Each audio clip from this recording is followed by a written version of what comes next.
Fala pessoal, sejam bem-vindos ao segundo vídeo do canal. Nesse vídeo eu vou falar sobre as primeiras impressões do dog brasileiro no apartamento, mais especificamente da minha fêmea dog brasileira, a Misty. E eu esqueci de falar no primeiro vídeo, mas todas essas opiniões são baseadas no meu relacionamento com o meu cachorro. E acaba que o cachorro é a genética, a criação e principalmente o indivíduo. E cada um possui o seu temperamento.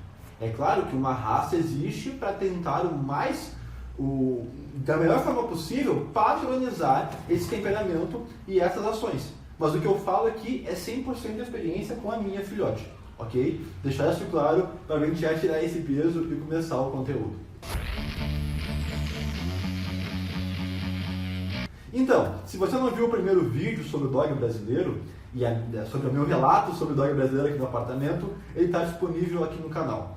O que acontece? A nossa filhote chegou com 90 dias e geralmente os cachorros chegam com 60.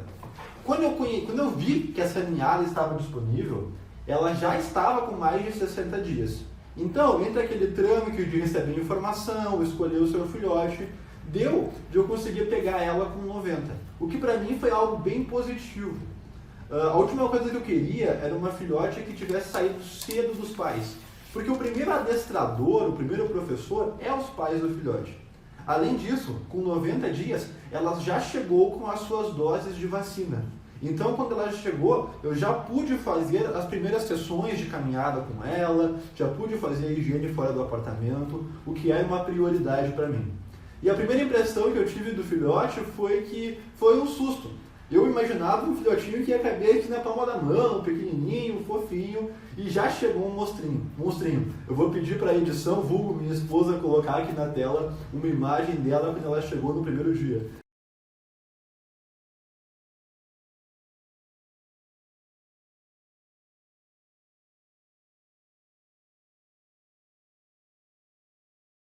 Ela já chegou bem grandinha, isso assustou bastante. E as primeiras impressões foram muito positivas. Por ouvir relatos da raça e por até um pouco de falta de conhecimento, eu imaginava que ia chegar alguém rosnando, bravo, latindo, e não foi isso que aconteceu. Ainda bem, já vou falar por quê. Ela chegou muito tranquila, ela chegou de uma viagem de mais de 10 horas na caixa de transportes. Ela chegou pela casa, já começou a investigar a casa, olhou os gatos, caminhou em direção aos gatos. O nosso gato macho aqui cortou o nariz dela com uma unhada. Ela nem sentiu, ignorou o gato, foi pesquisando os cantos, veio buscar contato com a família, isso que eu achei bem interessante. Não demonstrou medo nenhum, não demonstrou que estava incomodada com aquela situação. No primeiro dia, tocou a campainha aqui, porque tinha chegado uma encomenda, e ela correu até a porta. A gente tinha deixado ela mais solta nesse primeiro dia, e foi algo bem satisfatório perceber como chegou um filhote saudável, um filhote feliz, um filhote já desensibilizado ao mundo. Não demonstrou medo, demonstrou bastante segurança e bastante vontade de ter contato com a família. Logo de cara que ela chegou, eu já coloquei uma coleirinha nela de tecido, devia ter colocado uma mais rígida, e uma guia. Ela ficou sempre de guia. Nesse momento aqui, ela está até com uma guia unificada, que a gente está fazendo a transferência do trabalho para a guia unificada agora, mas ela sempre ficou com uma codinha com uma guia disponível pela casa. Eu queria evitar que ela desenvolvesse padrões inconvenientes, como mexer nas plantas, que são venenosas algumas, como perseguir os gatos e assim por diante. Então ela sempre teve com a guia e desde o primeiro dia ela já entendeu o que era uma correção, os baquezinhos secos com a coleirinha e com a guia. Aconteceu uma tragédia no primeiro dia, na primeira hora na verdade. Agora quem está vendo aí vai receber um filhote, já vai receber essa dica de ouro. Quando você recebe um filhote na sua casa, que veio de uma longa viagem, ou independente de onde ele veio, o importante é você pegar ele e fazer uma longa caminhada com ele com uma guia de uns 3 metros aí. Se possível, já bota num espaço que ele possa fazer higiene. A minha filhote veio, ela não tinha fezes na caixa de transporte, tinha um pouquinho de cheiro de xixi, mas bem tranquilo, mas estava muito frio aqui, estava nos dias mais frios do ano. Eu peguei, coloquei ela na caixa de transporte que a gente tinha comprado, deixei a minha esposa ali e falei para minha esposa, vou lá comprar uma roupinha para ela, porque está frio. Quando eu estava chegando no pet shop, fui de carro aqui a alguns quilômetros, a minha esposa me mandou um vídeo. Ela tinha feito cocô na caixa, muita diarreia. Ela tinha se batido na caixa, a caixa tinha virado e tinha diarreia nela e nos 4 cantos da caixa. Aí eu pensei assim, dei uma suspirada. Ok, eu vou vender esse cachorro, deu pra mim, foi bom esse hobby, mas já deu pra mim. Peguei, comprei um saco de 100 tapetes descartáveis para xixi, pensei, eu vou atacar de todos os lados, desinfetante, banho a seco. Cheguei em casa e foi aquele trabalho para limpar. Eu tive que desmontar a caixa, eu limpei tanto a porta da caixa que chegou a sair um pouquinho da tinta, tanto que eu esfreguei. Então, acabou que eu tive que desmontar a caixa, limpar inteira. Enquanto eu limpava a caixa, eu botei ela no box do banheiro. Aí ela ficou dando uma resmungadinha. Entrei no box, respirei fundo, dei um banho nela, sequei bem. E aí sim, ela teve contato com a família e ficou aqui na sala. O que aconteceu depois disso? Depois disso, a gente acertou a higiene. Então, eu tinha visto em algum vídeo já que, se eu não me engano, o Bull Terrier é um dos animais na pior índice de inteligência. Eles fizeram um índice baseado em quantas repetições o cão aprendia um truque novo, algo assim. E o Dog brasileiro, ele nasce de uma mistura de Boxer com Bull Terrier, há 40 anos atrás.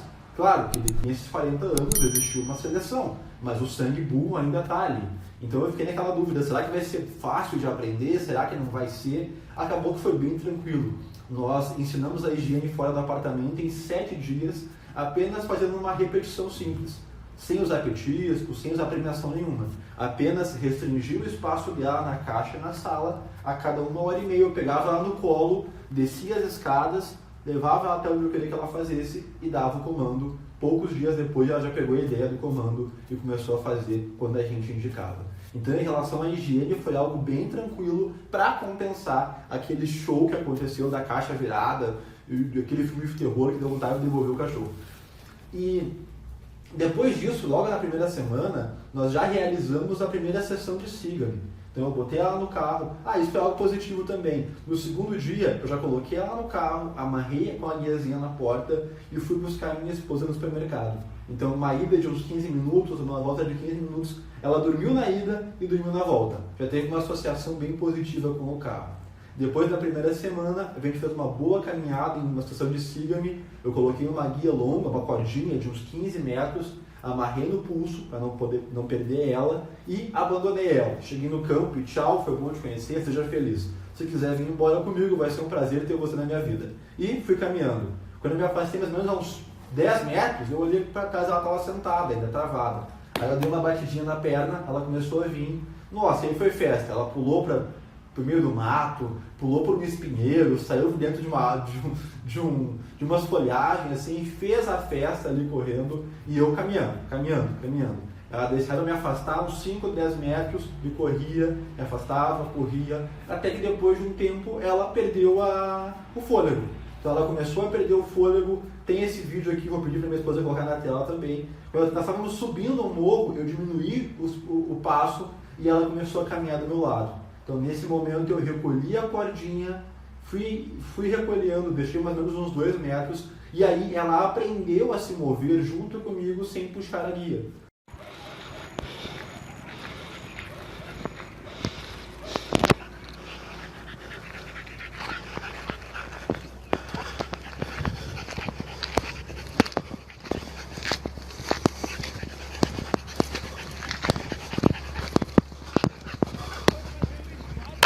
Daí, para andar junto na cidade, foi algo bem tranquilo de ensinar. Depois eu fiz uma segunda sessão ainda de Siga-me para tirar a prova real e a segunda sessão foi bem melhor, foi bem mais bacana, ela ficou mais tempo junto, assim, logo desde o início. Ela dava umas corridinhas assim, mas sempre atrás de mim. Então logo depois disso a gente já começou a treinar o comando junto e a nos divertirmos caminhando pela cidade. Logo no início também eu comecei a montar uma pequena rotina. Nesse momento nasci ainda, meio de forma humilde, o que eu chamo de rotina blindada, que é uma série de tarefas que você faz ao longo do seu dia para ter controle do seu cão e para satisfazer as necessidades dele também. O que eu percebia? Eu estou num apartamento, eu tenho a mesa dela, eu tenho a caixa de transportes, eu preciso oferecer para o meu cão uma vida digna. Então, a cada 1h30 que ela descia para fazer higiene, o xixi ou cocô, eu dava uma voltinha pela garagem, já treinando para ela andar ao meu lado, e jogava algumas repetições de bolinha. Então eu jogava a bolinha, ela trazia, eu trocava por outra bolinha, depois ela trazia a bolinha, eu fazia um mordedor com ela, com a própria bolinha e a codinha, e ela ficava maluca, acabou, voltava para o apartamento. Ela já voltava muito cansada. Eu repetia isso a cada 1h30 ao longo do dia. Iniciava às 5 horas da manhã e encerrava 10 horas da noite, mais ou menos, 11 horas da noite. Então, no segundo mês, isso já passou para 2h30. No terceiro mês, ela com 5 meses, já umas 3 horas, 3h30. E aí, sexto, sétimo e oitavo mês agora, ela dorme das 9 da noite até 7 horas da manhã na caixa. Depois ela vai, 7 horas da manhã, faz a higiene. Depois só meio-dia, depois 6 da tarde, na hora de dormir. Até dá para deixar mais tempo, mas eu gosto de dar mais espaço para ela fazer higiene, não quero que ela venha a ficar segurando muito, que não é algo bom para a saúde. Então, até uma pergunta que surgia bastante no Instagram era sobre o dog brasileiro no apartamento. Quando eu comecei a pesquisar, todo mundo falava no grupo da raça no Facebook, eu usava a lupinha lá, que não era indicado. Por quê? É um bull. Essa boquinha aqui engana.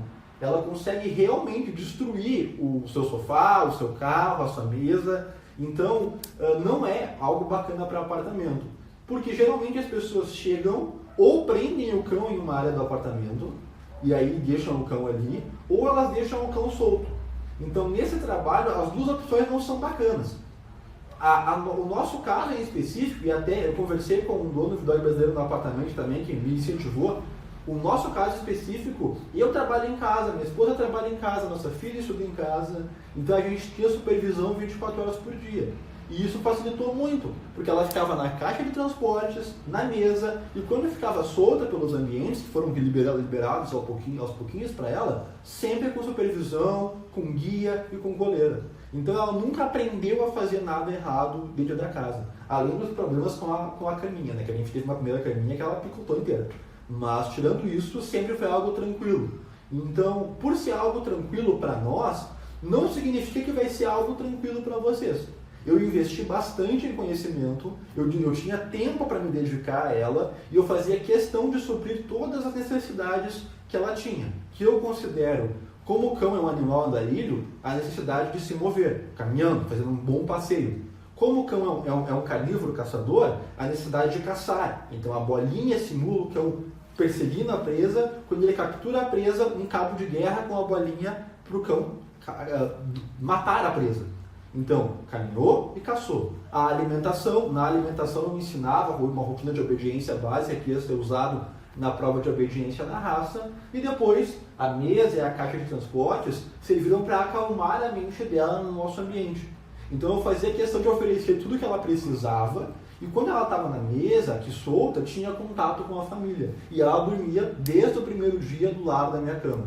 Isso é uma vantagem de ter um cão com 90 dias, por exemplo. Ele dorme a noite inteira, geralmente. Ela dormiu desde o primeiro dia do lado da minha cama. Por ser, nosso objetivo ser um cão de proteção familiar, a ideia é que ela fique na nossa cama pelo resto da vida. No lado da nossa cama pelo resto da vida. Nós pretendemos nos mudar para uma área aberta nos próximos meses, e mesmo assim ela vai ficar solta no espaço dela, mas na hora de dormir, vem para dentro de casa e provavelmente, do jeito que eu conheço a relação familiar que ela tem com a gente, vai ficar dentro de casa o dia inteiro. Então, em relação a isso, eu indico o dog brasileiro para apartamento? Não. Não se você não tiver duas coisas: dedicação para aprender sobre rotina de cães e tempo para colocar aquilo em prática. E eu ouvi uma frase que se encaixou muito com a minha experiência. Eu gosto de cachorro, eu não gosto de filhote. O filhote é engraçadinho, é legal, mas principalmente para quem não tem um propósito. O filhote é muito fácil você ensinar ele a ser independente por carinho, o que graças a Deus a gente conseguiu não fazer aqui em casa. O drive de caça dela é muito gostoso de trabalhar, perseguiu bolinha desde o primeiro dia, trouxe de volta rapidinho com poucas repetições, mas o filhote é realmente um compromisso.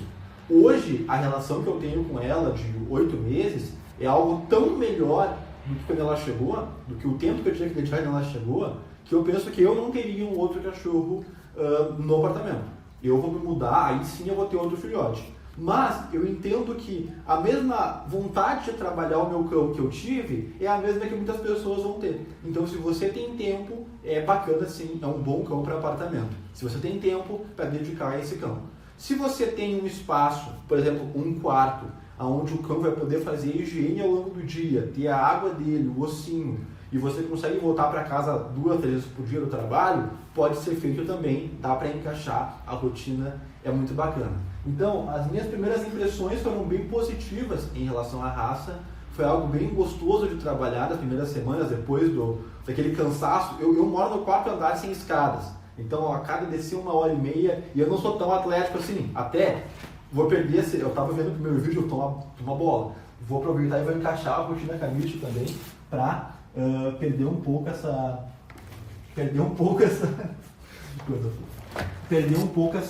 barriga dos próximos tempos.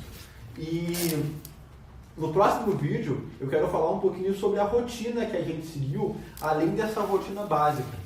Porque enquanto eu descia, ensinava ela a andar junto, jogava a bolinha, eu comecei a fazer aquele processo de viciar ela na bolinha. Hoje ela é um cão maluco por bolinha. Bom, acho que está gravando aí como é que ela tá, né? Deixa eu fazer um teste aqui.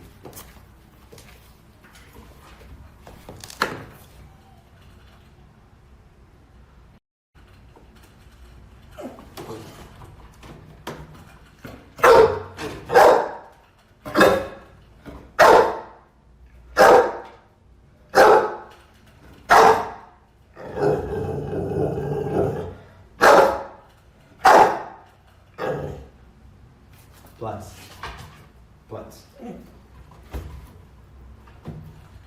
Bom. Então, esse trabalho que a gente fez no início, de fazer essas repetições de bolinha, dela voltar, dela brincar, ela é realmente um negócio maluco, assim. Tanto que a metodologia que eu usei para ensinar ela a ficar solta em parques foi essa metodologia de usar a bolinha. Então, eu jogo a bolinha, ela sempre traz a bolinha de volta e eu fui espaçando esses intervalos.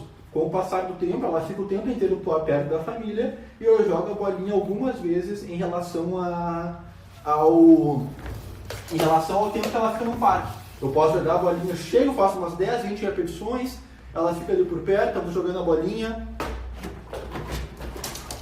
bolinha, ela busca, traz de volta e assim a gente vai. O que acontece? Muito do nosso trabalho aqui foi na estimulação da caça. Eu usei a comida assim no início do trabalho com ela, mas ela gosta muito de trabalhar com a caça. E por ser um animal seguro, pelo menos o exemplar que eu recebi aqui, e ter essa caça alta, acaba que é um animal muito gostoso de brincar. Você pode usar a bolinha para ensinar coisas novas, e você pode usar a bolinha para desensibilizar o toque. Ela fica tão maluca pela bolinha que tocar nela é uma coisa normal. Então foi algo que a gente usou aqui para matar a vontade da minha filha de 5 anos de fazer carinho, da minha esposa também e minha também. Acaba que na prática a gente entende que o carinho é prejudicial, mas principalmente em relação ao filhote. Um cão já adulto tem benefícios que um filhote não pode ter.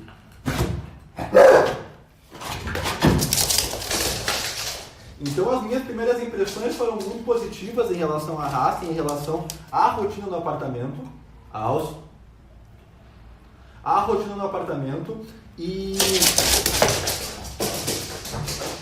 foi muito bacana essas primeiras semanas. No próximo vídeo eu vou falar um pouquinho sobre rotina e sobre adaptação do cão na sua casa e na sua rotina.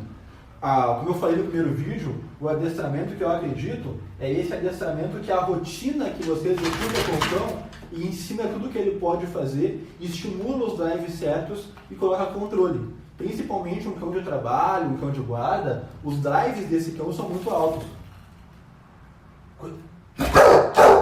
E esses drives, você tem que ter o botão para ligar e o botão para desligar. Classe. Porque se você não consegue desligar isso, ele vai direcionar para um gato, vai direcionar para uma moto numa rua, e com o passar do tempo você vai perdendo o controle. Da mesma maneira que você pode desligar, você pode ligar no futuro para um trabalho de proteção. E esse trabalho com a caça é algo muito divertido. Então, a gente se vê no próximo vídeo. Mesa. Mesa. A gente se vê no próximo vídeo, onde a gente vai começar a falar um pouquinho mais sobre o trabalho. Sobre o trabalho com a caça, as rotinas, que é a principal metodologia que eu sigo. É o seguinte, esse canal aqui surgiu para aprofundar conteúdos que eu comecei a falar no Instagram. Então, muito do que eu acredito de proteção familiar, em relação a cães, em relação às raças, já está nos destaques do meu perfil no Instagram. O link está aqui na descrição, é db.mist. Será um prazer ter você lá para a gente bater um papo no direct. Um forte abraço e até o próximo vídeo. Até mais. Lats. Sit. Stay. Bom.